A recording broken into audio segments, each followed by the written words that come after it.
we're done.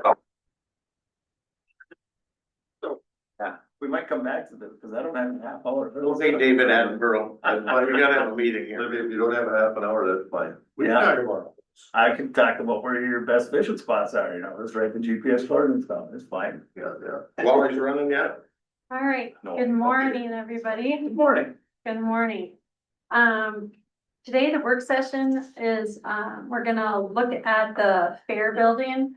Down in Herman on the fairgrounds. We're gonna get an update from Mr. Libesmeyer about where we're at with the project. In front of you, I'm sorry for the late, organizational here with the paperwork, so I did give you a page, a one-page deal. I just thought it'd be good to kind of go over a quick little historical timeline, of how we got here. As we know, the fair, board came and asked for some help in getting a new pavilion, building built. And at the time, the county board put together a temporary fair committee. And the members, there's two commissioners, Doyle and Bill, and then Scott and Michelle Spear, Todd Vipon, Mandy Westrom, and myself.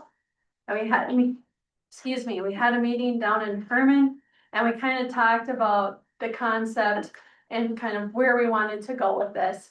And we talked a lot about the capital improvements on the fairground and the good work that's been done by a lot of volunteers already.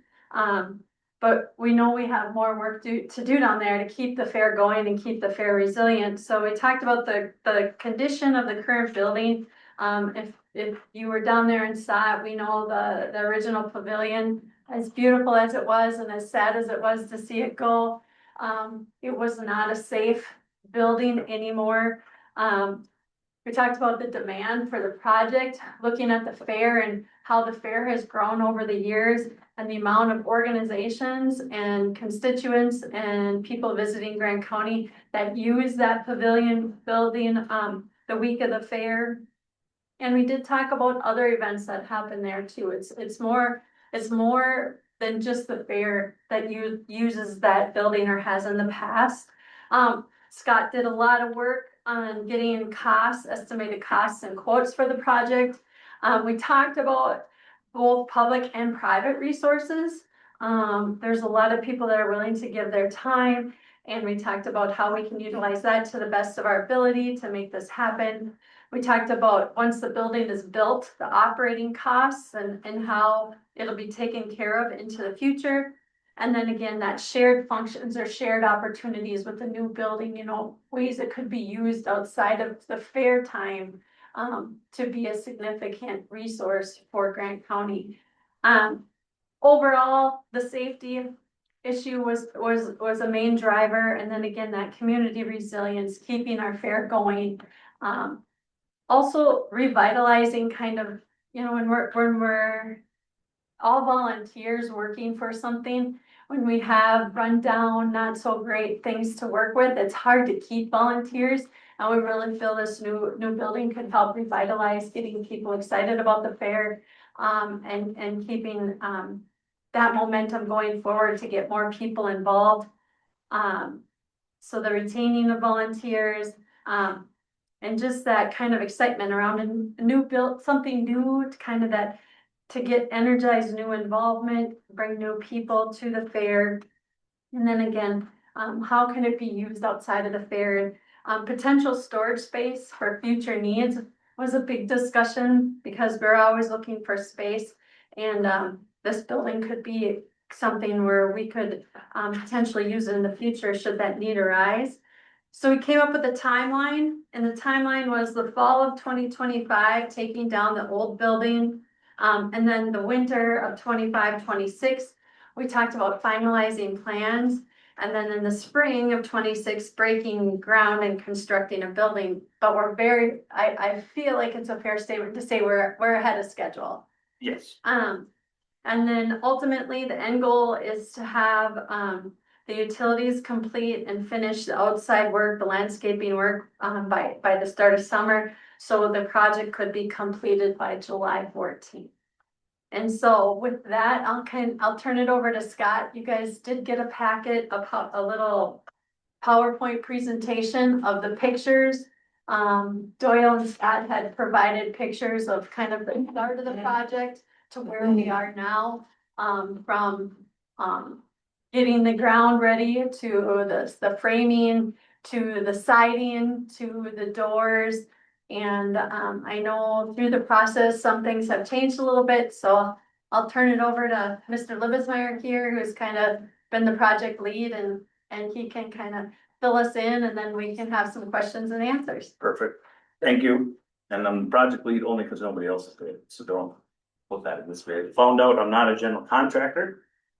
So it's not a fun job. I will never build a house after this project. But I would open up with saying, we are ahead of schedule on building project part, but Mother Nature's gonna have to cooperate, otherwise it's gonna put us behind again. The concrete portion, electricians are gonna be there next week. Some insulation will be in the ceiling next week, but everything else is gonna have to wait for, we need to put a foot of dirt in. That first snowstorm kind of bit us. We didn't get the pad quite done. They dug it out, filled it back in, but we're about a foot low on gravel, so. But we also need frost to come out before we could pour any concrete or do anything like that. Jody Cruz and F2H is doing the electrical and the plumbing. They need to plow in pipes and lines inside the building and can start working on some of that stuff, but it gets kind of limited till we get dirt work done and that kind of thing, but the garage doors, as you can see, the garage doors are in. Ceiling is in the whole building. Now it's just waiting for concrete, I guess. It's kind of a hard, it went up so fast and everything happened so quickly to see it just pause out, but we figure we got about a month of work inside the building once the building's concrete is done in the inside, between building the bathroom, finishing the plumbing, finishing off the little details of the building.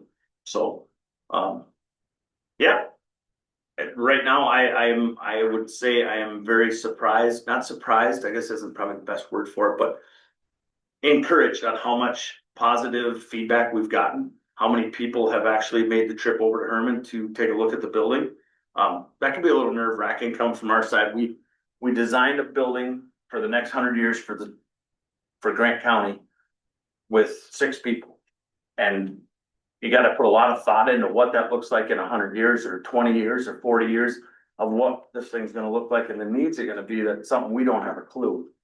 What 20 years ago, what they needed isn't the same what we need now with our fair. So it's been really good for the suggestions that have come in and asking the questions. And it's been really positive of the things we thought of to get ahead of the future. So Could you, tell the board, all the agencies that plan to use this at the fair, like all the things it's gonna house?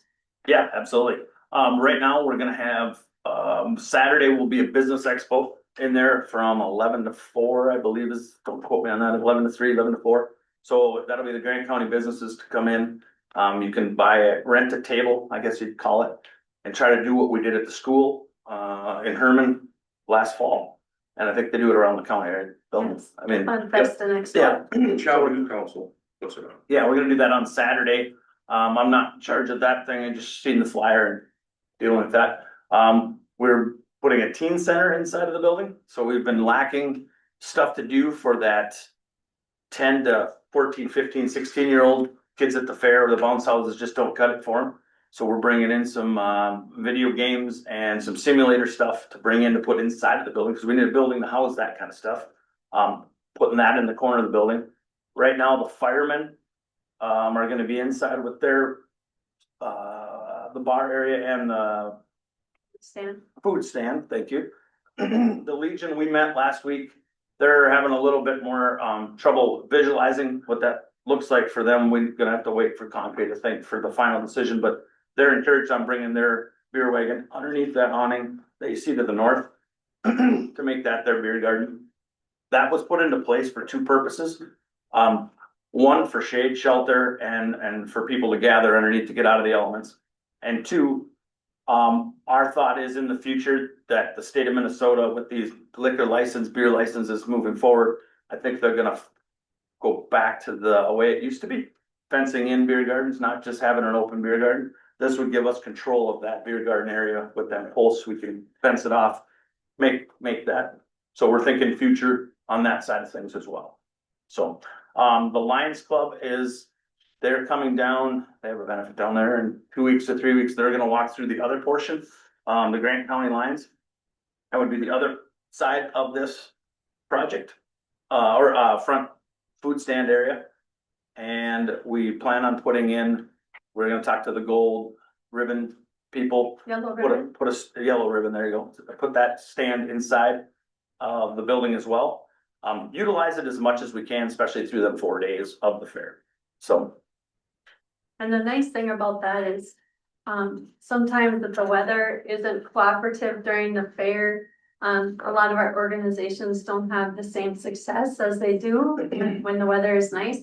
Now we have the opportunity to continue all of those different activities, even if the weather isn't great or it's rainy, because there's shelter. Right, and we put the kids' craft day in there on Saturday as well, so, we put tables on, they build crafts and do that kind of stuff. It's a safe, dry area for them to be in. There's one other thing that's supposed to be in there that day.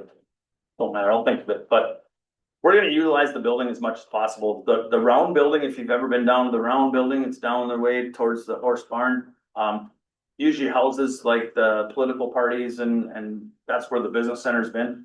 We've been losing businesses and having a hard time filling that up because mainly it's off the beat trail. Everybody stays up into that main area now, of the fair. They're saying we're just not getting the traffic down there. That building is old. The bats are creating havoc. They don't bother me none, but some are having an issue with that. So they bailed out on us on that deal, but, so yeah, we're hoping to bring back a bunch of these businesses for that reason, so.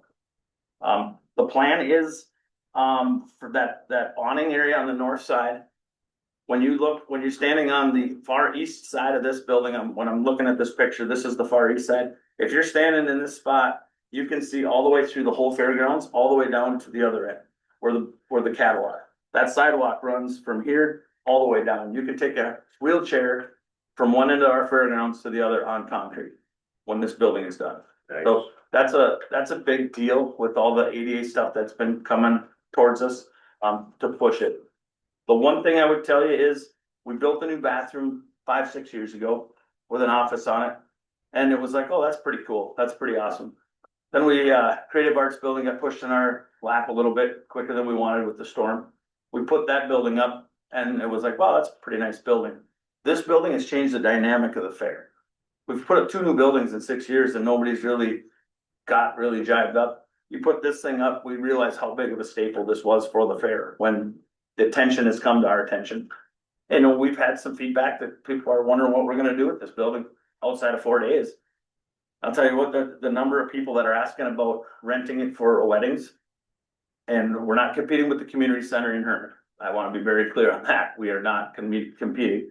Our rent will be higher just to make sure we deter that away. And the number of people, we're gonna have to put it up for bids to rent the building out, just because there's that many people asking to put storage in there and do that kind of thing. We've not set those rates yet because we don't know what our insurance costs, what the cost of this building is gonna be. Right. But the rent is going to take care of cash flow. And then the stuff that happens during the fair, the money coming in for the fair will be that slush fund for any incidentals, maintenance, that kind of stuff. That's our plan. So. Outside of that, I got a little windy, I'll leave it to you guys. We could go get question and answer for 17 minutes. I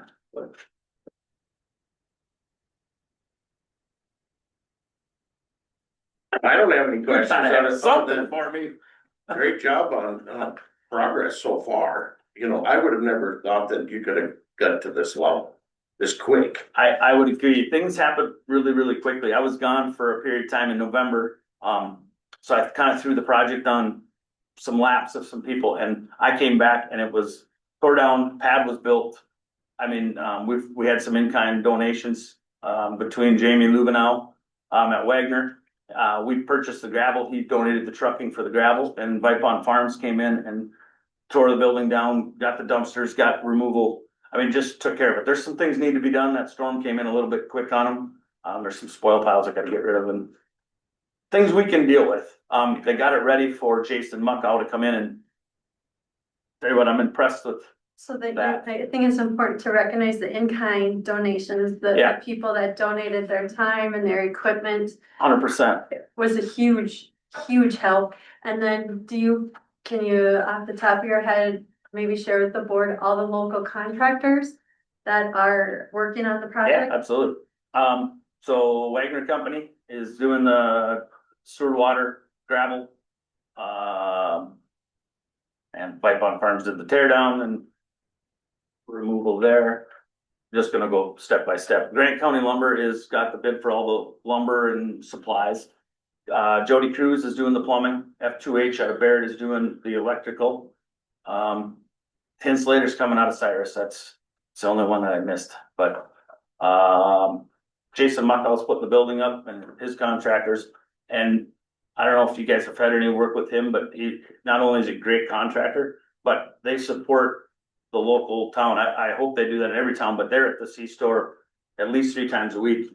They're buying their gas there, they're buying their fuel there, they're buying their supplies there, their food there. I mean, it's been, and they all been that way. So it's been really good, but we kept it as local as we possibly could. Again, crowded project, so. Who's gonna do the, concrete lip?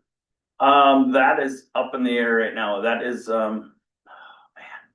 Evansville. Does Jason have a brother-in-law? I think In so. concrete? So he's one, there's 2 bids in, they're almost identical. And it's almost, who can get to it first when frost comes out. First week of May is planned for concrete right now. So Mother Nature has to warm up a little bit, help us out a little bit, but yeah, that's the plan. When it gets nice, open up the doors so you exchange the air, get that thing, Yeah, we you wanna know, then it'll sit and wink itself out of there. try to Get put rid of the insulation moisture. on the last week. It's like that little, there's a gap about that big underneath, but it withheld 70-mile-an-hour winds. I didn't know what we were gonna find when it could get underneath there, but it did. Everything looks fantastic. So, yeah, there's more traffic at the fairgrounds over the last month than there has been over the last 3 fairs. Yeah, it'll pick up too, no. It absolutely will. I've had a lot of positive feedback from your, you know, the urban bunch and just, you know, everywhere around the county. That was talking about. Right. They were skeptical to begin with, but you know, like Larry Vipon, I talked to him by the post office and he goes, it's nice to see that there's actually some tax dollars that went into that corner of the county, is what he said. Sure. So, And it's and been, Tim, thank you for, I mean, to the tear down and all that. That's huge when you Yeah. got big equipment around like that. well, and we took some, I wouldn't call it heat, but we took some pretty harsh questions or hard questions. Right after this was taken care of. One of them got mad. The building was down, the pad was built and the lumber started showing up and got a call saying, hey, what's all that lumber out there for? What are you guys doing? They didn't realize the pavilion was gone, but they're mad the pavilion's gone. So just a few questions and now the building's up and those same people are revisiting and saying, you know what? You're absolutely right. This is gonna be beautiful. It's gonna be more functional. It's gonna take care of a need. So I know not everybody is gonna be that way, but you guys are commissioners. You guys please everybody. So you don't know what that's like to have adversity. But we do down there on the fair We board. please everybody. Okay. So I got a question for you. How thick is this slab gonna be? At least 6? 6. Okay, so it can carry heavy equipment. in it. Yep, that's what I've been told to, or recommended to do, so. Yeah. Been just kind of following the lead of the guys that do this professionally, right? I mean, the bathroom, we're moving the bathroom to the other side of the building. I mean, just details, little things that when you get in with the contractors, are like, why are you doing this? Do this. I mean, they've seen it for years. We're not gonna reinvent the wheel. Just do it the way it is. So you're digging clear across inside that building for the sewer and the water? That's correct. Yep. So you're gonna have a trench in there then, and you're gonna have to backfill with back and you're gonna get a cracked concrete right there. Leave that for the professionals. Concrete gets hard and it cracks. That's all I know about concrete. Okay. Nobody will steal it. Nobody will steal it. That's fair. So we went with the white and the gray that matches the 2 other newer buildings that are there. So it kind of helps flow. It's not identical, but I was told that the gray is not exactly the match. But we did what we could, so. Yeah, any questions on the layout of the building or what everything is for? Was there, Libby, a lot of black dirt when they stripped underneath that building? I don't know if I could say it on camera what was underneath there, but it was I see. Yeah. loon stuff. Okay, so they got a good It's- pace there now then? They didn't really hit nothing real good. No, They went down 5 feet, brought sand and gravel back up. yeah. But They went down 5? yeah, Yeah. Oh, wow. Well, Yeah. that's, and it that's was good though. still pushing the bucket through the mud. Yeah. Well, It's God's country down there, you know. oh, yeah. Well, there's a ditch right there. Through the summer. Sure was a slough at one time. Right, So, right on. One thing what they're doing that I'm kind of caught up with in the industry is they're gonna put plastic down before they pour concrete. So your slab isn't gonna be slippery, you know, when it's mud and sweating and things like that, you know, when it does get muggy. So there's some heavy mill plastic that you put down and that shouldn't do that. Oh, no, good. Yeah, I've been following the lead of the contractors. I still seed for a living. I don't have a single superpower bill, believe Okay. that. I mean, I don't know. Scott, another thing is some of the other major events that happen at the fair, like the rodeo. Mhm. It doesn't impede on anything, that's still gonna be set up the same way, Right. Yep. or, Yep, correct. and parking is still. It'll actually help us, control that crowd a little better. Cause, we did shift the building off the road and to the south a little bit, just to kind of open that area up to the north a little bit further. So it is shifted a little bit. But it'll make us a nicer spot for, say, the ambulance. No, I assume that's who was behind there. He smells so good. yeah. We, have a spot that will be a nice gravel area right by the bucking chutes instead of out on the, we've ran into trouble with them out on the road. Guys get hurt on the inside, we can't get to them, by the end of the fair, so. Just public safety is one of the biggest conscious things that we did with this building, was how we can use it the best to. Tornado ain't gonna, we're not going in that building, but severe thunderstorm, we could probably, that pops up, you can get in that building, shut the doors and have a good spot to go for safety, so. That looked good to me. 9 more minutes. Come on, gotta fill this baby. When you insulate the walls, you gonna spray foam or you're gonna do batch insulation? No, just for cost effectiveness, we can't afford spray foam. Okay. We're budgeting everything, right? I mean, the tear down came in under budget, but a bunch of other things came in over budget. So we're right on schedule for where our budget, we feel our budget's gonna be. However, we're looking at things like that, where they bid out, I mean, everything, right? For how to finish the rest of the building off with insulating and tinning it. All that, we have all them numbers. It's just on hold until we figure out where life is at. I will say the process has been amazing. I mean, we get a bill from these guys and we turn them in and they come right back. I think, I don't even know where the budget's at. Michelle's got them numbers, but I mean, right now feel really good about where we're sitting on it budget, so. But Yeah, and that process has been working well. Michelle will email the bills to me, and then I get them to the auditor's office and they get paid and they're yes, showing up on the absolutely. warrants list, so. we've had 5 counties contact us asking how big the building is and how we got it done, so. We thank you for that. They're amazed on how good our commissioners are to us. We didn't correct them though. You say stuff like that, what's he gonna ask for? I have to change my name to I Ron. gotta get my list. Yeah. Yeah. No, and if you guys have anybody that, they want any questions on it at all, or have any opposition, send them our way. I mean, we can answer probably them questions. Some of them questions, more of them questions than you guys can maybe. I mean, the what's it for, what are you gonna do, the 4-day affair building thing, I mean, it's a little more than that, but it's just, send them my way, I'd give them my number, I like to talk. Scott, if you wanna talk about them doors, Bill might be interested in one of them. Oh, sure. So, Jason over at the lumberyard gave us an idea of sponsoring out the door, so if like Bill would sponsor this door back here. I got your name right on it. We're gonna put a sign on the inside and on the outside of that door. So, we've had some commitments come in. Titan, for instance, is gonna do a door. It'll say Titan Machinery on the inside and on the outside, and then there'll be a banner on the east wall on the inside of the sponsors that did all that and all the in-kind donations to recognize everybody that helped out on this building. That's $68,000 in doors that can go back into concrete infrastructure of the building. So it's another way to make sure we stay under budget. Do it that way. It's been responded very well. So, Yeah, but more than likely, there'll be graffiti on that door if my name's put on it, so I don't think. yeah, you're right. We probably should hesitate on that. So basically what you're saying is they buy the doors then? Yeah, they're basically purchasing the door, the lifetime sponsorship of that door. That's what they're doing. We're not upcharging it at all. We have the prices from Grant County. We sent them out. The buzz went around, so we haven't sent it out because we're dealing with Egg Bash right now, trying to get fundraising done for Egg Bash. So we're not actively trying to get these doors sold. We're trying to. It's out there and there's commitments coming in, but we're waiting till after Egg Bash to start really pushing on that. So I think half the doors are sold. Like there's one big door and then the rest are little doors soon. How many were there total in doors? 10 doors. Okay. Well, that's a good idea. Yeah, it was. Can you sponsor a walk door? Yeah, absolutely. We should sponsor the handle. Maybe a half part of the block? I'll get around that. What you guys should know about me is I will sell anything.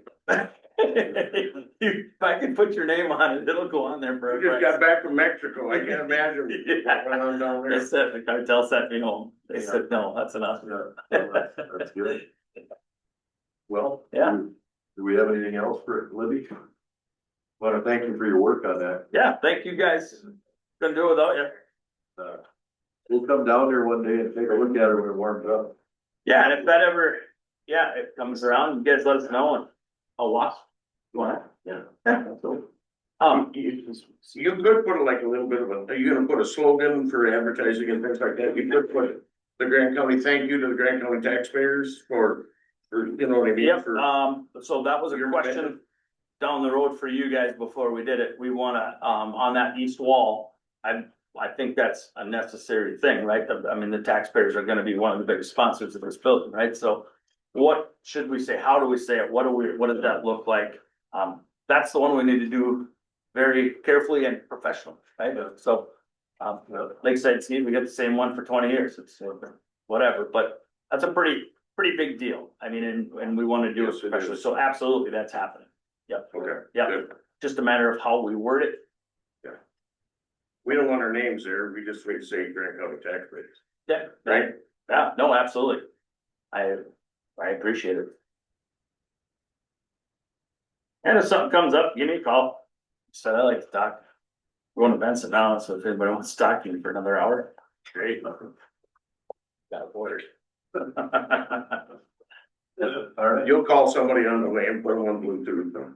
Yeah, you, and you can also, text me your fishing coordinates, that doesn't matter. We missed out on the West Lake out here for walleye fishing. I don't like a crowd. Do too much stupid stuff. So you want coordinates, but you don't like a crowd. What if I don't like the crowd? Well, that's not me though, Fred. Just being honest, Troy. I'll stay 10 feet away. Are you kidding me? You'll be selling that information left and right. Thank you for coming Yes. and giving the update, and as it gets closer and things progress, maybe we can do it again, or we Yeah. can. No, absolutely. When now things start progressing again, it's gonna be pretty quiet, I think, for a month or so. And then once things start ramping up again, we can come back and revisit this project. Come back in June, Libby, then you'll update it then. Everything we planted and everybody's gonna be in a good mood. Great.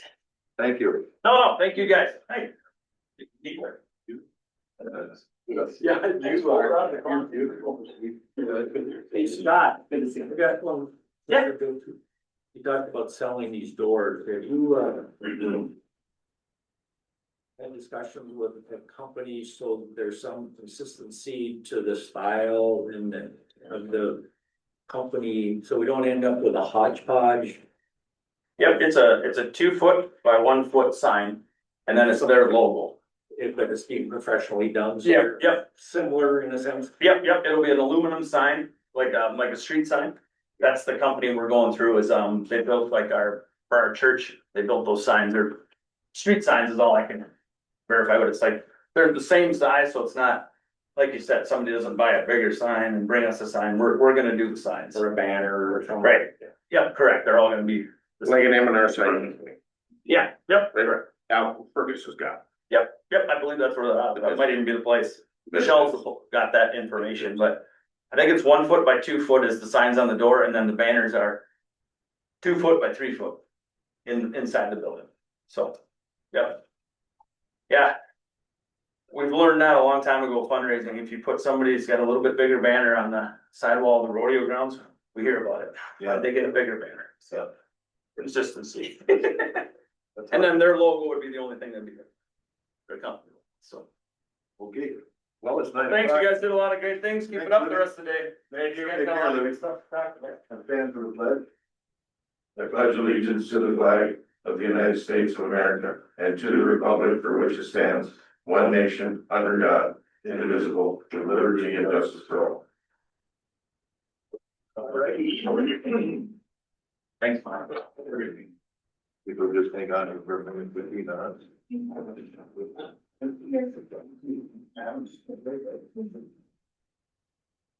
Okay. Approval of the agenda. Is there any additions to the agenda? You know, you have a couple there.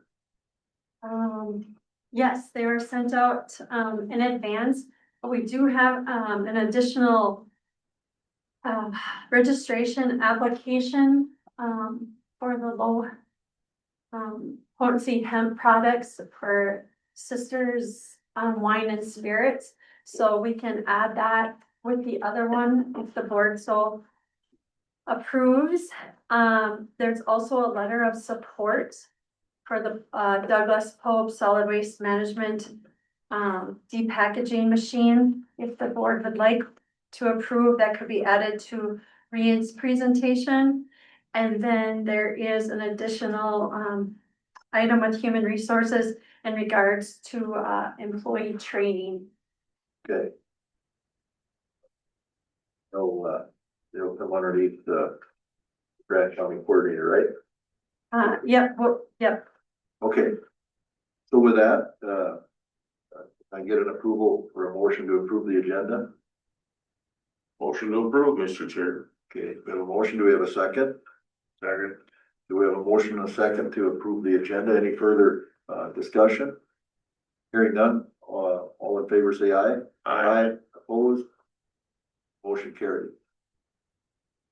Approval of the meeting minutes.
I'll make a motion to approve the minutes.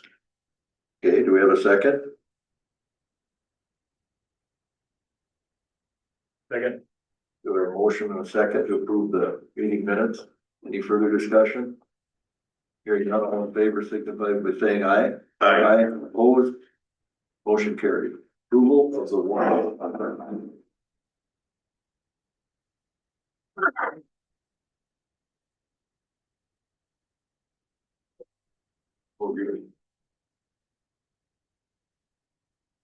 How you doing? Man, good, good.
I'll make a motion to pay the bills.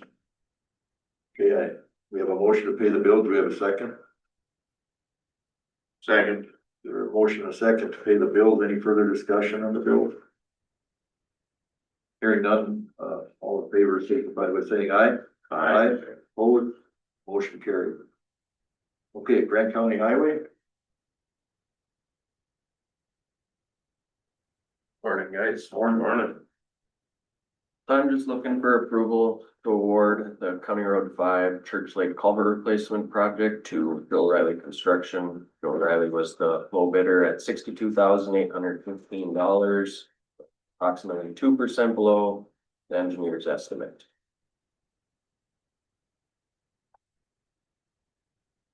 That'll be just a local project. I just did by quotes, so. we have a motion to approve. Make that one.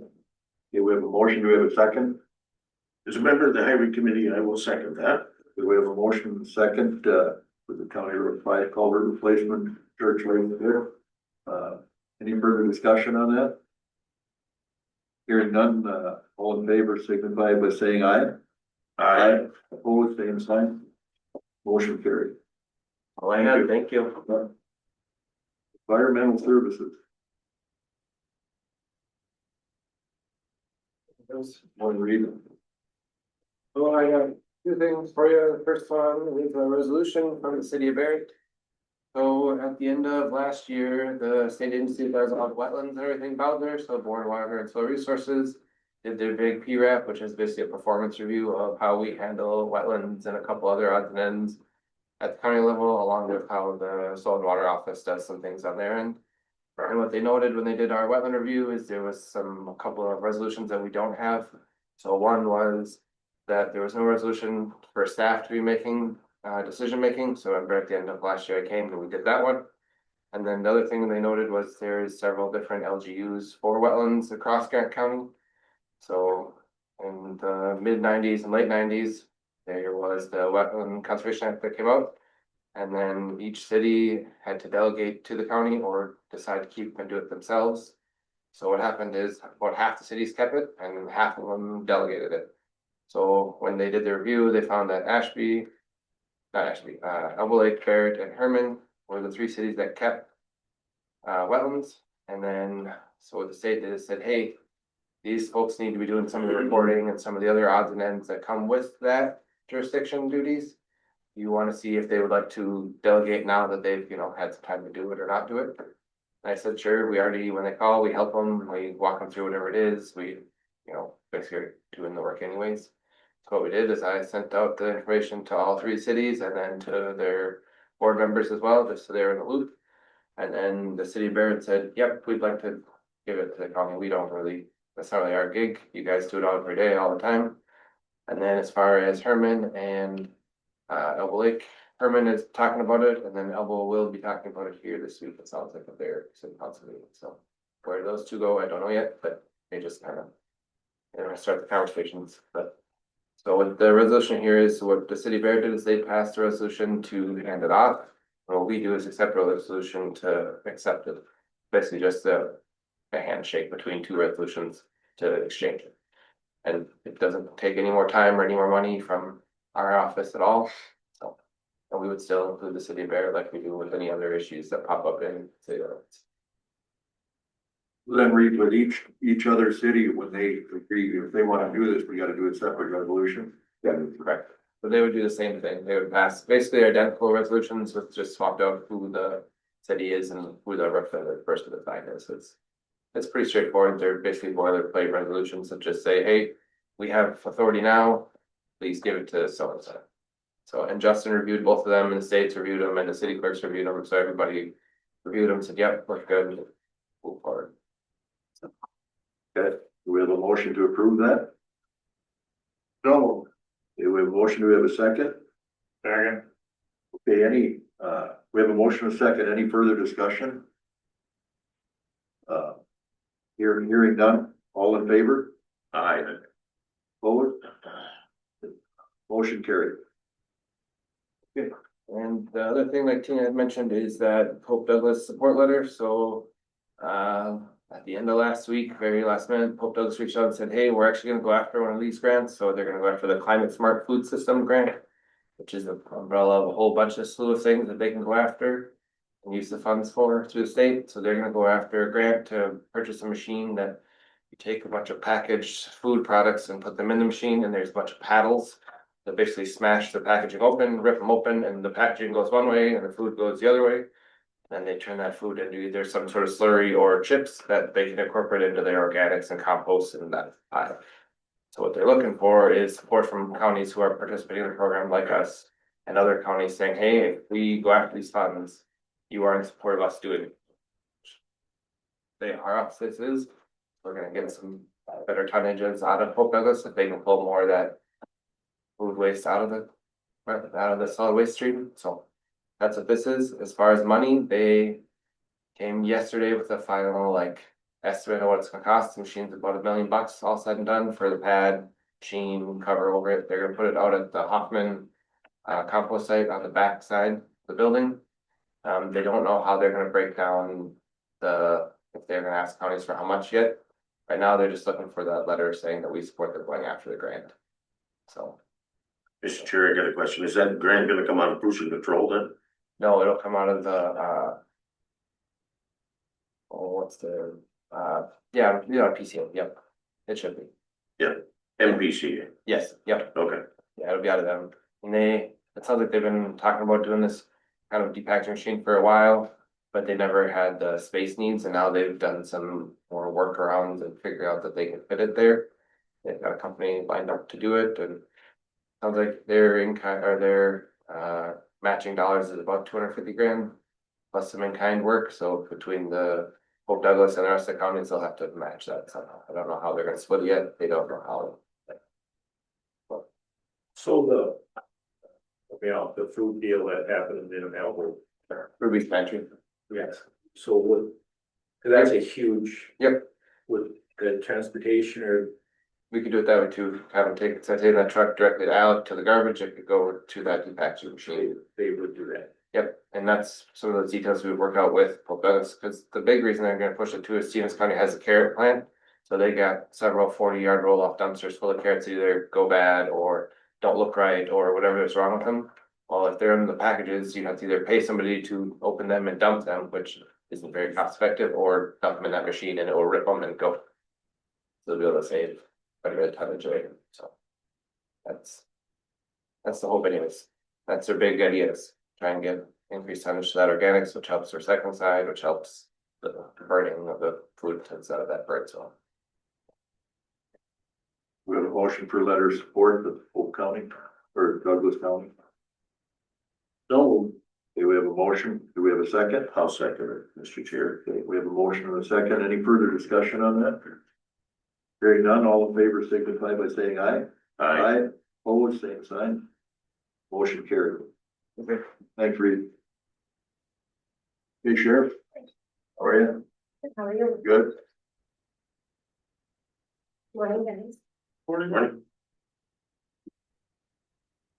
Okay, so as you are all aware, for the last 2 years, the sheriff's office has been partnering with Stevens County and Polk County, their CAD RMS system. And we found out 2 years ago that that program is being sunsetted. So we've been actively researching different CAD and RMS systems. We going forward are partnering with Stevens, Polk, and Wilkin County. And we have decided to move forward with the Central Square Full Suite CAD RMS system. They have reached out to many sheriff's districts and are offering the best system for cost-effective pricing. So what they have decided that what we're paying right now for our LETG is what we'll be paying for the first year, and every year for up to 5 years with a 1.25% increase. So in essence, we are receiving a new product without the cost of a new bill. With this new system, it's going to be better mapping qualities. We'll actually get to see our partners mapping as well. So that's going to help, law enforcement, first responders, EMS. We will all be able to see what's going on and who's responding. It's just more up to date with technology. So Stevens County has agreed to be the host agent, and therefore they will be signing the main contract with ProSuite. If it's agreed, and then there's a intergovernmental cooperative agreement that was developed and reviewed by our local attorneys and administrators and coordinators with these respective counties. The only thing that the host agency is requesting is that we make payments to them within 30 days. So I've been meeting with the Public Safety Committee as well as the Finance Committee in Grant County, and this is an allowable expense out of our 911 funds. So we have been saving money graciously for the last 10 or more years. And it was agreed that we could use the money out of the 911 funds. So I believe Tina has, I think it's in your packet, the contract with ProSuite and the intergovernmental agency cooperative agreement. And so that is what I'm looking for, a signature, if it is agreed. I am. Yeah, go ahead. I was just gonna say, does anybody have any questions? When, I think it's in, like Jen said, Stevens County is gonna host. But I think, the breakdown of the costs might be good to share. With everybody, and I believe that they have that in their pocket. Yep. Right? Yep, I have it right here, if you don't have it. Yep. So how we agreed to break down the pricing, so they just gave us a total bill, which is $195,158.44. And then we were gonna split that up 4 ways. So we had done a couple different options, but we agreed, and the administrators agreed that this would be the best prices if we would just pay for our software pricing, which is $14,447.60.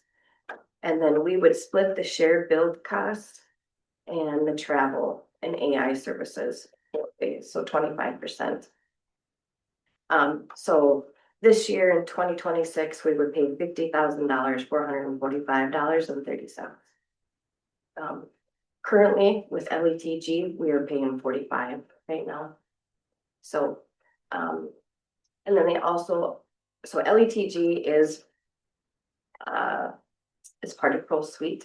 So whatever we paid into LETG right now, whenever we sign the contract for the new system, we would get credit from whatever we paid with LETG for this year as well. So we probably won't have to pay the whole $50,000 at this time because we will have a lot of credit since it's early in the year. Okay. Yeah.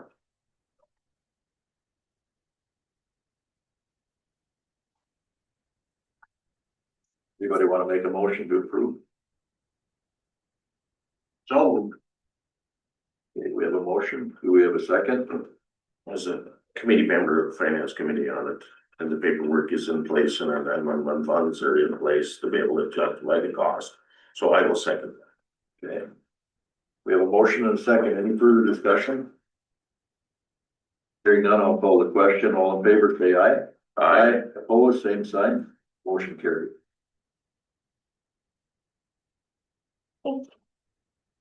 That should be quite a benefit when you can see other counties, especially on the county lines, the funds and everything's going on. It's gonna be really beneficial, yes.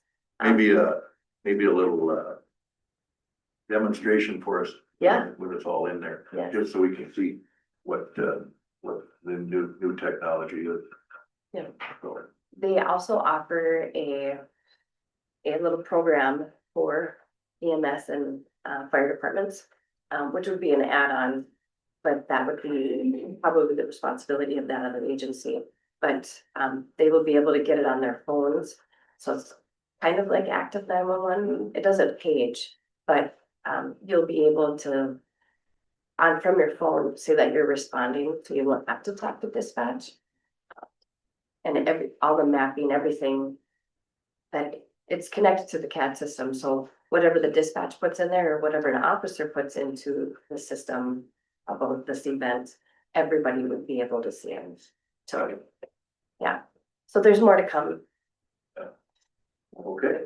So, Mr. Chair, you planning on sitting in the back seat of the squad car, looking the situation over? I'll join you. I'd like to see just, yeah, not responding, just see how it works in the squad cars. Sure, You know, the dispatch centers, you know, that's a central nervous system, but getting it out to the cars and, yep, yep. you know, so I can bring that in for a meeting. that'd be great. Yeah, 12 to 18 months That it will would- take, so Okay, we have some time. okay. Yeah, when I was up at Sheriff Combs' retirement party there was a lot of agencies from all over the state, basically, some of them. And they were impressed with the setup that we have there. In dispatch. Yeah. Yes, And the building, total building too. So that was good. yeah. Okay, so let's see here. Next up would be, I think I need a signature though. Grand County Public Safety Committee's, law enforcement city contracts. Yeah, so we want to ask the board to essentially freeze this year's current rate for those sheriff's contracts. We had a large increase from 24 to 25 in the expenses. So that would generate up to a $9 an hour increase in those contracts. I don't think the cities would go for it. So we had a number of expenses. I sat down with the auditor yesterday, we went through it, and last year, as in 25, was a rough year. There was a number of things. So squad cars were back ordered. So we had 5 squad cars to swap out last year. Well, it's not just a car, it's all the emblems, all the radio. I mean, you have to transfer everything.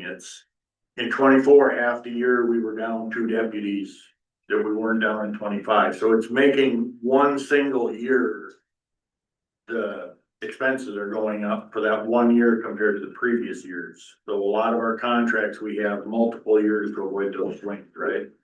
So that's what I'm asking to offer the cities, is ask them for a contract for another 3 or 4 years at the same rate, so we can get like a 5-year average rather than doing it every year. Cause the swings will drive them away this year, that I'm almost positive of.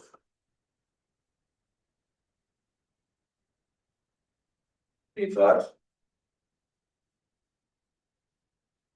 So, what you're saying, Troy, is that the 26 or the 25 budget with a significant increase, which then we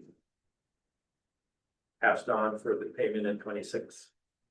So, right, we did, based off of levy dollar expenses in 24, we did 16.8%. Well, what we're looking at right now, and I adjusted even, because not only do we have 5 deputy squad cars, we bought a truck for administration. I took that out, only put the 15,000 in instead of the 48 for the actual vehicle purchase. And our total expenses right now sit at $324,000 increase from 24 to 25. Cause you have with the 2 deputies and then our 7% wage increase, payroll went up $193,000 from 24 to 25. And I only have the codes up and I don't remember what they are, but there's other line items that are going up 37,000, 36. Well, a lot of those can be explained in your switching out squad cars. You know, the labor, the material, all that stuff. Where if you do a 5-year average, that works out if you have that one terrible.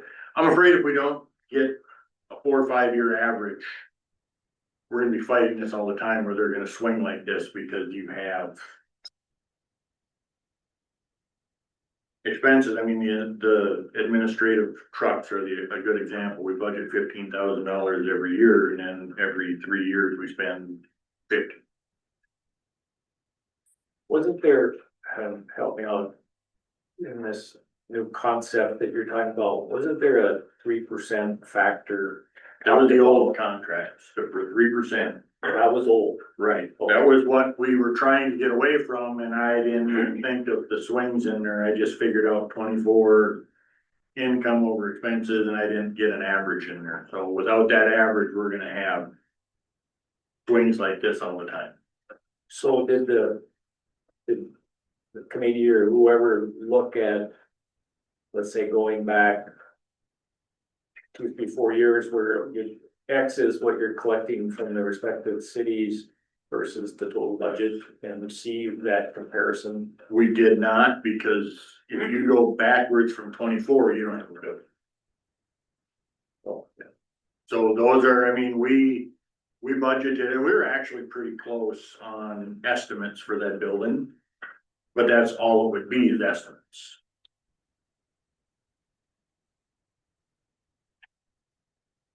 So that's why I didn't wanna look back. Cause you're just. A lot of budgeting is your best guess, but you're really truly guessing looking backwards without that building being there. So I'm looking for permission, we were meeting with the cities in April, but we have to give them a price by April 1st. So we can give them this, and then we can propose changes to them in that April. But I either need your permission to do what I'm suggesting, or we need another plan. Cause I'm not gonna put my name on a letter that's asking them for $9 more an hour. They're not gonna do it. So one more question. So if you pull out the vehicle, that's the variance. And look at the other costs, and we got the $83,000 less the savings up for Axon. But there wasn't 83, it was only 22, because some of that money was spent out of non-levy fund accounts. So that's not reflected in this amount. There's only 22,000 from the Axon that's reflected in this amount. So, and so what I was getting at is, and I don't have a problem, like, kind of agree with where you're going with it.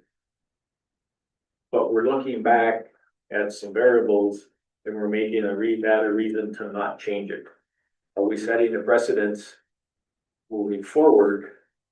At some point, our budget for the sheriff's department is gonna go up. Mhm. And at what point, and the $9 seems like an awful lot, but at some point, the rubber is gonna hit the runway. Is that a year from now? Or when? Well, my proposal would be we get 5 years of expense data with the building. Then we figure out, are we still at that 350? Do we ask to go to 360? And then we use the formula that's already been developed, but we use a historical average rather than 1 year. And that would be, because personally, I would say we get 5 years of data. We take the formula and put it into play, but we don't drop off the back years until we get a full 10 years of data. So that's gonna stabilize it even better. So then in year 11, that last year comes off, and year 12, then you have 2.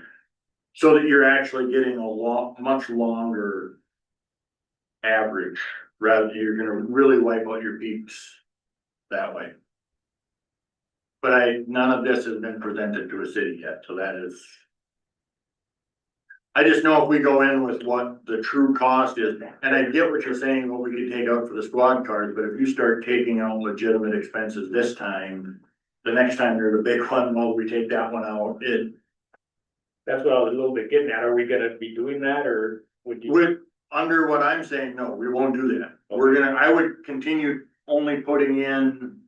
The 15,000 for the sheriff for deputy purchase, vehicle purchase.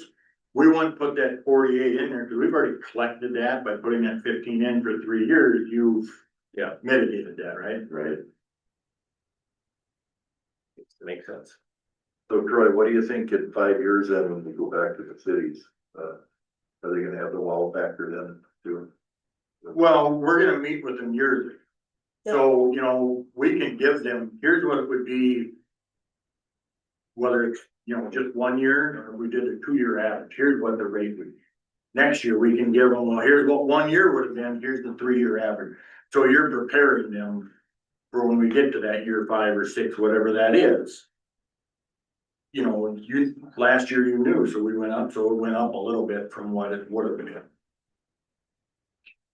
So no, that would fall on us if they have a really big sticker shock in that year because we were not informing them as we went through the years that here's what that would be.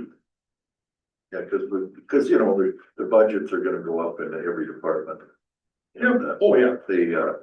they just, they need to realize that even though if we freeze it for 5 years, that, budget is the budget and the overall tax levy will be spread out, that increase will be spread out. Right. You're freezing the rate for 5 years. 5 years of data. I don't have data for you currently, and so we've got 2 years of data already. So we'd be looking for 3 more, and I don't have dates figured out, and even if I did, I won't present them today because it hasn't been talked with the cities. So basically, you're saying probably a 3-year freeze then. Basically, probably. Right, I think just off the top of my head, I think what it would be is in 29, we would use 28 data for 30. Well, 28 to back to 24. Right. So. This last year, and it seemed like the budget committee and the various departments put a lot of work into the budgeting process. Obviously, we haven't started for 27 yet, but we are actually starting when it comes to this piece. Yeah. Should this component, looking forward to April 27, be a key component of the new budgeting process for 27? So this discussion isn't. This discussion was already had with the budget committee. They're fully aware and supported going this route. Back a few months back. Well, we met on Friday and I brought it up to them and asked if there was any objections or downside to freezing it and giving more data. But what I'm saying is that we didn't have this discussion in April. But last year, No, we were doing our budget preliminary work. No, we're getting what was in our budget. Minus Norcross. The rest of it, we're getting what was budgeted for this year. Yeah. Now, next year, we'll know well ahead of time for budgeting what. Cause if everybody agrees we're gonna stay the same, it's just putting that number in. This is not creating a shortfall in this year's or next year's budget. We're not creating that short. We will know.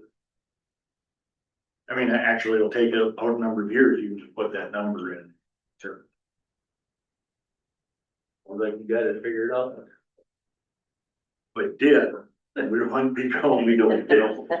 So what do we need to do here then? Do we just need to consent? Currently, we don't need anything.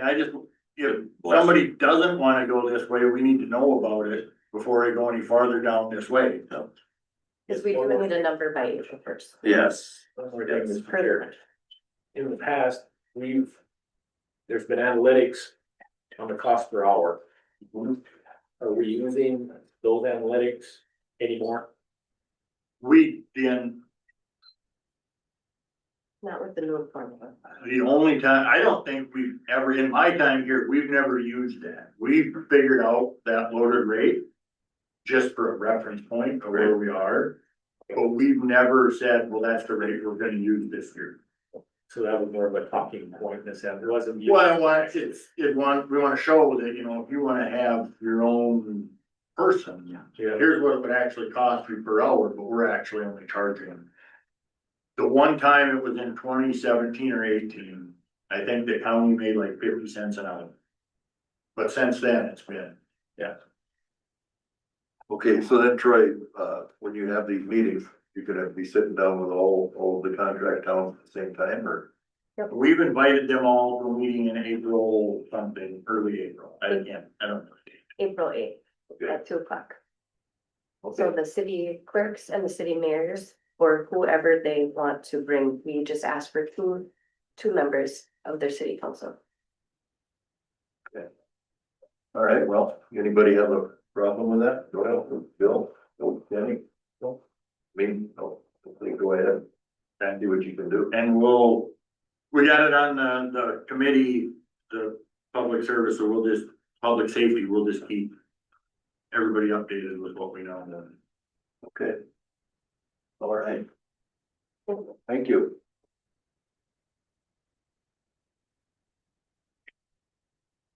Facility maintenance.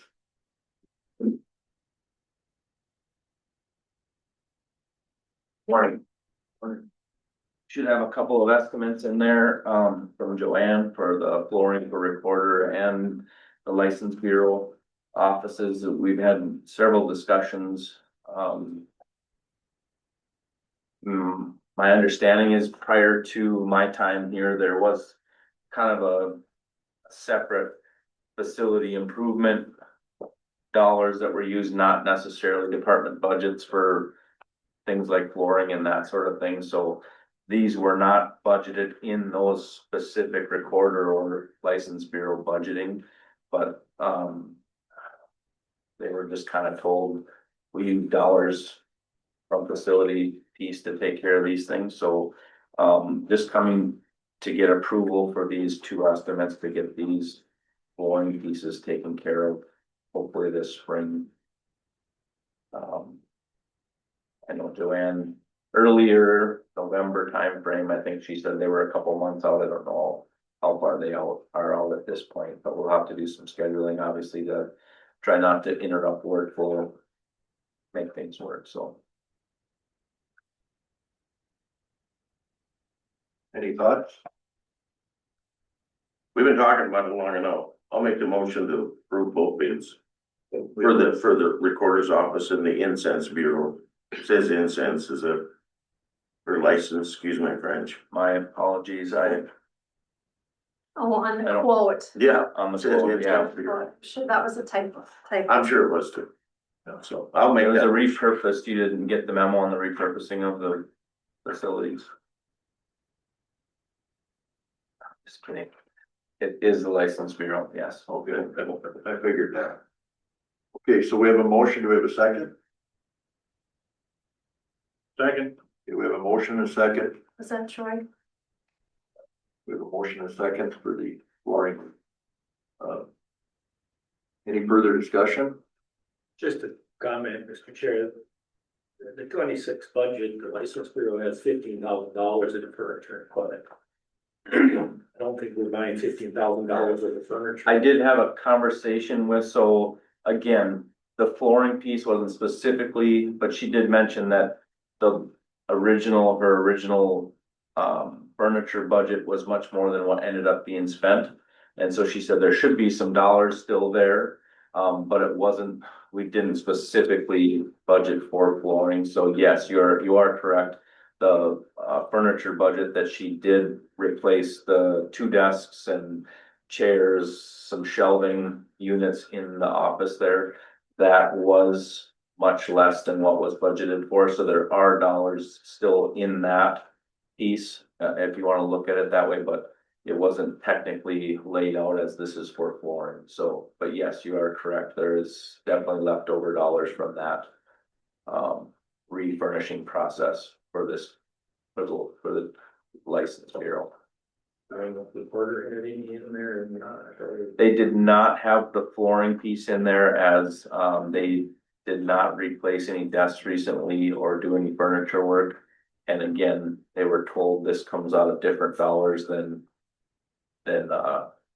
department budgeting. So that's why they did not put anything in there at that point. So if we need to set something like that up going forward for replacement cycle, we should figure that out. But at this point, there hasn't really been anything on a rotational basis that I'm aware of for flooring and that sort of thing. So, and I think the recorder's office, I believe, is the last office on the middle floor. The first floor, the middle board. the middle floor. I'm gonna do top, middle, and bottom floor from now on, but anyway, first floor, that has not done flooring yet, so, yeah, that's what I can tell you about that. Mr. Chair, I got a question. So when they're gonna do this as installments, this Saturday, Sunday thing? I'm gonna work with Joanne, we'll figure that part out. I do know that both departments are worried about interruption of service. I think as long as her installers can work that way, Kyle and I'll work to make it work on a weekend setup. It's just a matter of what their scheduling allows for them. And we may have to tweak some things if the recorder's office thought maybe they could move to either one of the conference rooms or the old commissioner's office for a couple of days if need be. But, there are gonna be some juggling pieces in the process of getting both of these done. There is 2,500 in the recorder's budget for furniture and equipment. There is Yes. overall, okay. Yes. And I don't know if I can't speak to if they've purchased any equipment on that 2,500, but I certainly will check on that part of it. We still have, and I had asked, I haven't got it yet, but I asked about a update on what we had for funds last year that had been budgeted that we knew we weren't gonna spend. We're, yeah, Yeah, good. All right, any further discussion on it? If not, I'll, call the question. All in favor signify by saying aye. Opposed, same sign, motion carried. Thank you. Thank you, Brian. Okay. You're right.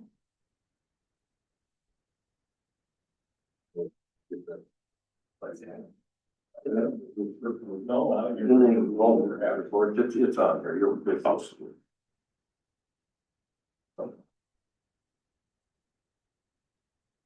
Jen on MCIT. Hello. All right, so, I'm here today. I've been talking with, Sheriff Vipon, and she brought to my attention that there is a training that Pemberton Law does, Christy Hastings does with email etiquette. Data privacy, email and digital etiquette and best practices in the age of never ending data requests. And so she was gonna offer it to the sheriff's office, and I, in conversation, thought it'd be good to open it up to everybody, to come to something like that. It's an hour session. And we have had Christy here before, for other things, and so, she's a good trainer. And, so I believe the email was sent, or the cost was sent to you, so it's broke down as to, preparing materials and communication, the presentation. We would do two different, the training sessions for the shift work, so we do 11 o'clock, and we do a 3 o'clock. We're looking at March 31st. And then the 3 o'clock would be at the sheriff's office, and 11 o'clock would be at the courthouse. Depending on how many sign up, of course, for each session. If it's bigger than what our conference room can hold, I'll maybe look at reserving this room. But I think it would be good for, never ending data requests, things like that, of what should and shouldn't be in an email, what you should and shouldn't say, all that's reported and can be requested and seen by the public. So I think it's good information, a good training for anybody, and I would encourage all employees to attend. So I'm just looking for approval. This conversation just happened end of last week and has continued, so, sorry for the last minute addition, but looking to get that approved. As you can see, it's, $2,030 for the session or for the training. I got a question. So we have resources at AMC and you think Morris Electronics and Justin Anderson, and feels like we may be piling on, that maybe we have some potential resources to address this. We got no before. Many different. I've seen that training is important. I just wonder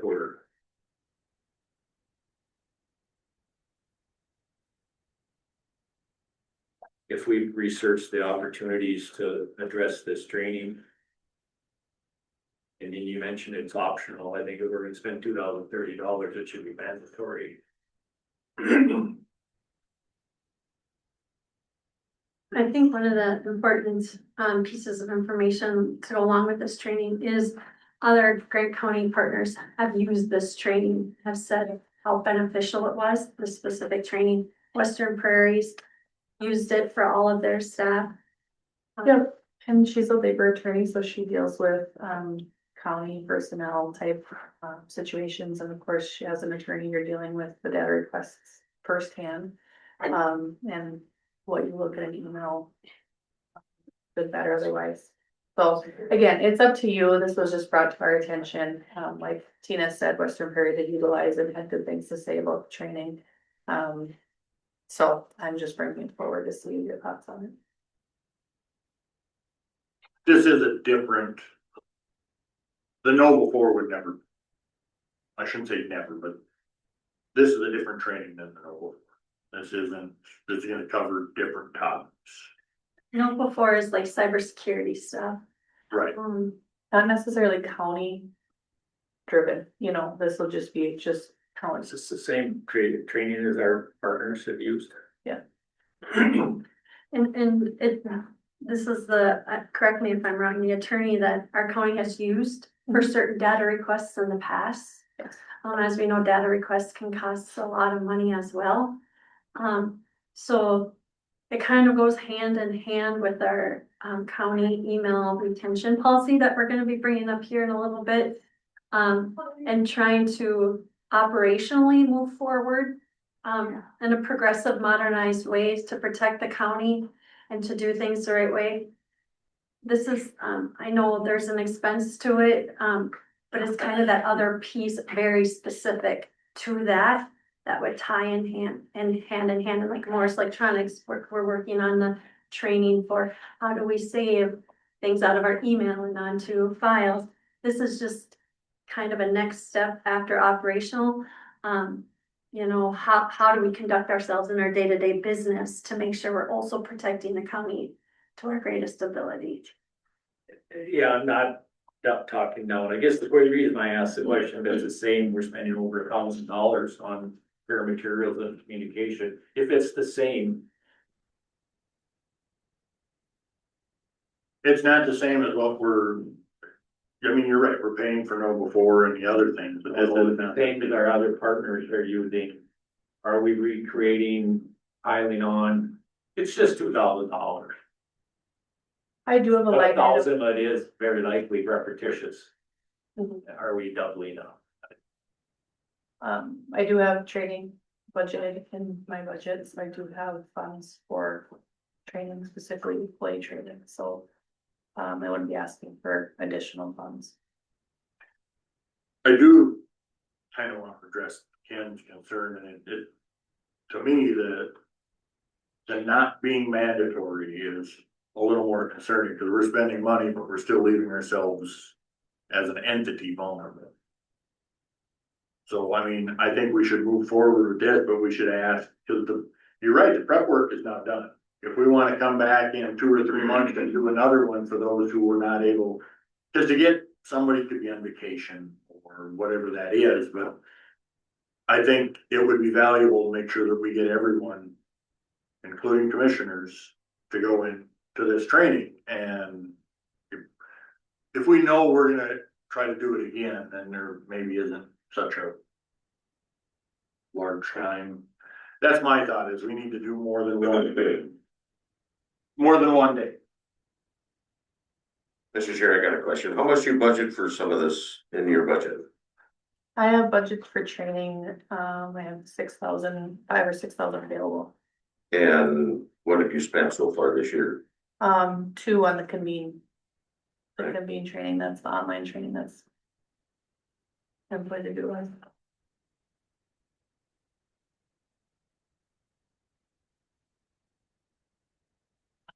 Well, I have, just a little thought, the before you know training, yeah, it's pretty simple, but it makes you think.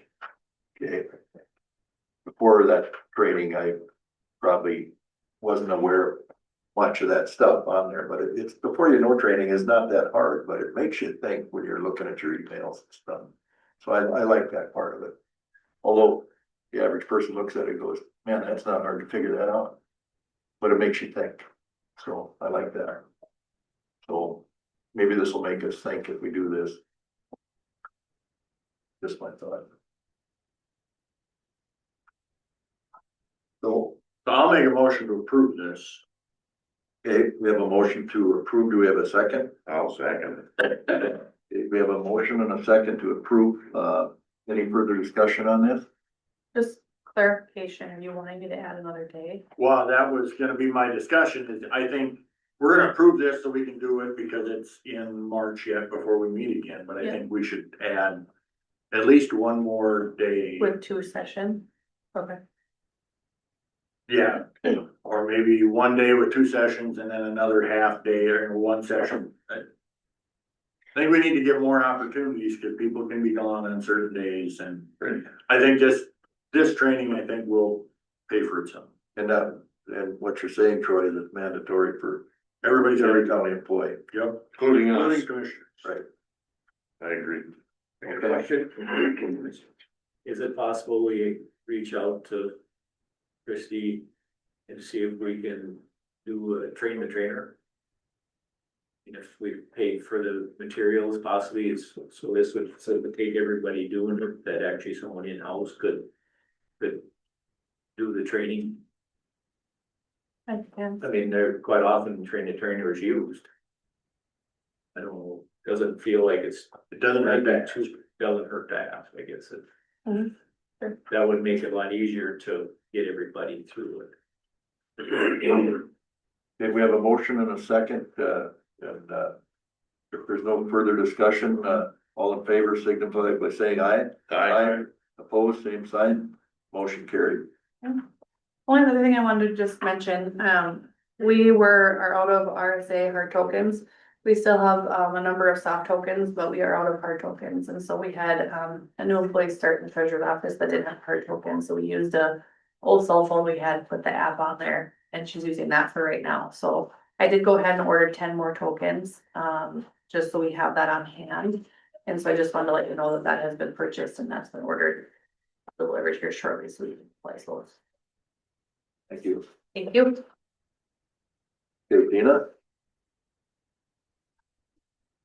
The first thing on the list here is our registration applications for the low potency hemp products, and Jared is here from Horizon Public Health.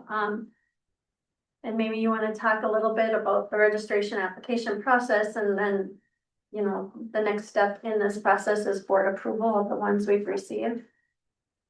Yeah, sure. So as of right now, businesses have been registering via Excel first, and that goes to Reed. Once they've kind of gone through that process, Reed kind of gives us a heads up, just wait for their local registration application. And then once we receive that, we make sure they're following the ordinance, go through their taxes, a couple other things, and that complies with the Grant County ordinance here. And then from there, I send it back to Reed, make sure there's no zoning considerations. And once we get his okay on it, I then send it to Tina to present to you guys.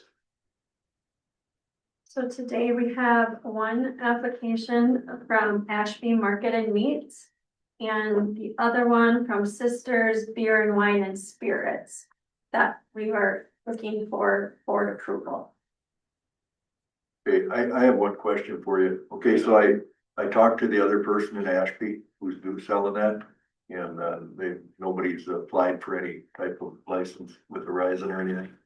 Are you referring to the liquor store there in Ashby? Yeah. Not yet, but we're hoping to receive something from them soon. And Have you talked to them? I personally have not talked to them, but I would be willing to. Yeah, no, I didn't mean that. I just meant that I said I've talked to those two businesses and I did do that. I just wanted you guys to know that. Well, and I think in transparency, you know, we had a discussion internally, like where is the county's role in all of this? You know, I don't know if it's a forever ongoing responsibility to contact business owners from here on out. But since this is a new ordinance that we've adopted this first time go around, commissioners that have, businesses in your district to make that connection. That this first time, just to kind of be like FYI, you know, we have this ordinance now, this is part of it, so. You know, we can feel good that they've been contacted and understand the process. I mean, after that, it's up to them to do what they need to do. And we kind of felt that when we had those discussions that made sense because it's a new ordinance in place and to kind of give everybody that heads up. So that's a yearly license then?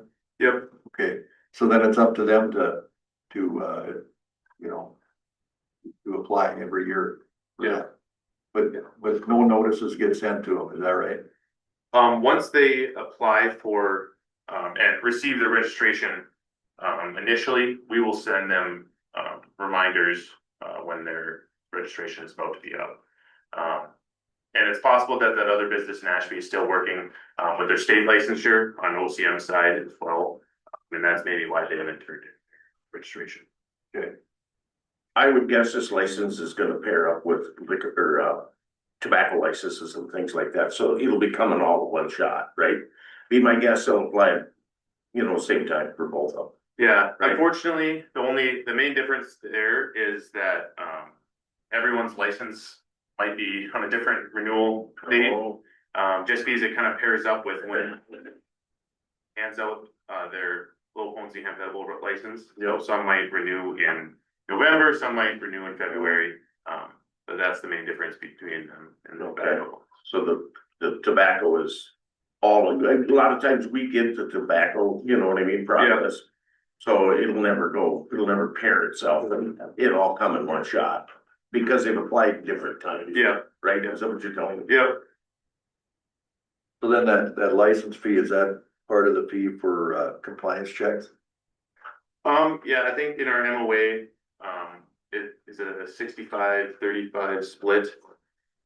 Between Verizon dealing with the registration stuff and then law enforcement getting that 65 to deal with the compliance checks. All right, well, do we have a motion to approve those two applications? I'll make that motion, Mr. Chair, for both apps, Sisters and the Ashby Market and Meats. Okay, do we have a second? Second. Okay, we have a motion and a second to approve these licenses. Any further discussion? Hearing none, I'll call the question. All in favor, say aye. Aye. Opposed, same sign.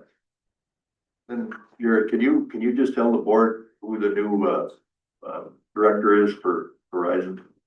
The public health administrator, Yeah, it would be Angie Hasbrook yeah. with. Yeah, and she's the one that helped us with our ordinance, yeah, along with Jared there. And so it was a tough process, but she was definitely a great candidate. And I'm sure she'll work good with the board. So, thank you. Thanks for coming, Jared. Yeah. The next item is the Boise Sioux watershed appointment. We did advertise for 2 weeks.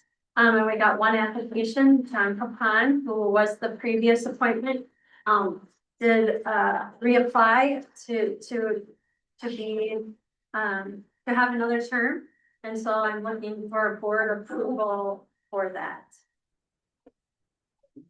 I'll make that motion, Mr. Chair, for the Boise. Okay, we have a motion to approve, do we have a second?